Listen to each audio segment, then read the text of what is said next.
नमस्कार।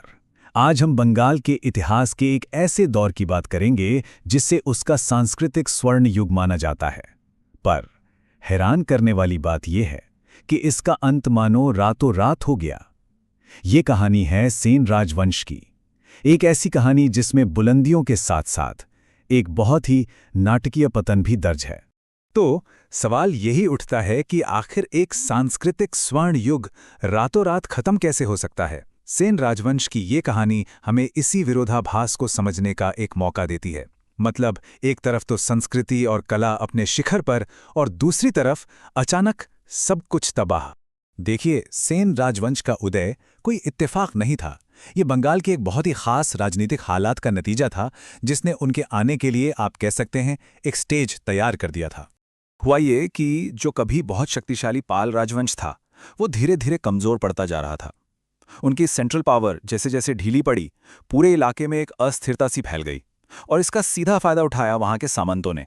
मतलब जो छोटे छोटे स्थानीय शासक थे, वो अब बहुत पावरफुल हो गए थे। तो पाल राजवंश के पतन के पीछे कई वजहें थी। उनके सामंत अब बागी हो रहे थे, काबू से बाहर थे। उनका एडमिनिस्ट्रेशन भी काफी कमजोर पड़ चुका था और वो राजनीतिक तौर पर बौद्ध मठों पर कुछ ज्यादा ही निर्भर हो गए थे। इन सब चीजों ने मिलकर बंगाल में एक पावर वैक्यूम यानी शक्ति शून्यता पैदा कर दी। और इसी खालीपन को भरने के लिए मैदान में उतरा सेन परिवार। उन्होंने अपनी शुरुआत तो सामंतों के तौर पर ही की थी, लेकिन बहुत जल्द ही वो बंगाल पर हुकूमत करने के सफर पर निकल पड़े। अब ये बात भी बड़ी दिलचस्प है कि सेन असल में थे कौन। इसको लेकर भी इतिहासकारों में बहस है। वो खुद को दक्षिण भारत से आए चंद्रवंशिक क्षत्रिय बताते थे, लेकिन कुछ इतिहासकार मानते हैं कि उनकी जड़ें ब्राह्मण थी। खैर, जो भी हो, उनका सरनेम सेन इस बात का साफ इशारा करता है कि उनका बैकग्राउंड मिलिट्री वाला। सत्ता तक पहुंचने का उनका सफर धीरे धीरे पूरा हुआ। पहले सामंत सेन ने पालों के अंडर एक सामंत की तरह काम किया। उनके बाद आए हेमंत सेन, जिन्होंने अपना असर बढ़ाया। लेकिन इस कहानी के असली हीरो थे विजय सेन, जिन्होंने आखिरी पाल शासकों को हराकर सेन साम्राज्य की बाकायदा नींव रखी। तो चलिए अब बात करते हैं राजवंश के सुनहरे दौर की। सेनों ने सिर्फ बंगाल पर राज ही नहीं किया, बल्कि उन्होंने वहां के समाज और संस्कृति को पूरी तरह से बदल कर रख दिया। सबसे बड़ा बदलाव तो धर्म और संस्कृति के क्षेत्र में आया। जहां पाल युग में बौद्ध धर्म को बढ़ावा मिलता था, वहीं सेन युग ने ब्राह्मणवादी हिंदू धर्म को फिर से खड़ा कर दिया। अब सरकारी मदद बौद्ध मठों की जगह ब्राह्मणवादी मंदिरों और पूजा पाठ को मिलने लगी। और भाषा तो अब सिर्फ और सिर्फ संस्कृत ही रह गई थी। सेनों की एक और बहुत बड़ी और शायद सबसे विवादित सामाजिक देन थी कुलीन प्रथा। ये राजा बल्लाल सेन ने शुरू की थी। मतलब एक ऐसा सख्त सोशल सिस्टम जिसे ऊंची जातियों, खासकर ब्राह्मणों और कायस्थों की वंश की शुद्धता बनाए रखने के लिए बनाया गया था। इसने बंगाली समाज में ऊंच नीच को और भी ज्यादा गहरा कर दी। लेकिन एक तरफ जहां समाज में ये शक्ति थी, वहीं दूसरी तरफ राजा लक्ष्मण सेन का दरबार कला और साहित्य का एक शानदार केंद्र था। वो खुद एक बड़े विद्वान और कवि थे और उनके दरबार में संस्कृत के एक से बढ़कर एक कवि मौजूद थे। सच में यह दौर बंगाल के कल्चर का पीक था। तो सब कुछ एकदम शानदार लग रहा था, है ना? पर पर्दे के पीछे एक बहुत बड़ी, एक घातक कमजोरी पनप रही थी। एक ऐसी कमजोरी जिस पे किसी का ध्यान ही नहीं गया। और यहीं से कहानी में एक जबरदस्त नाटकीय मोड़ आता है।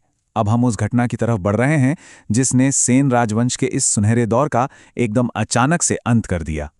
ये सब कुछ इतनी तेजी से हुआ कि किसी को संभलने का मौका तक नहीं मिला।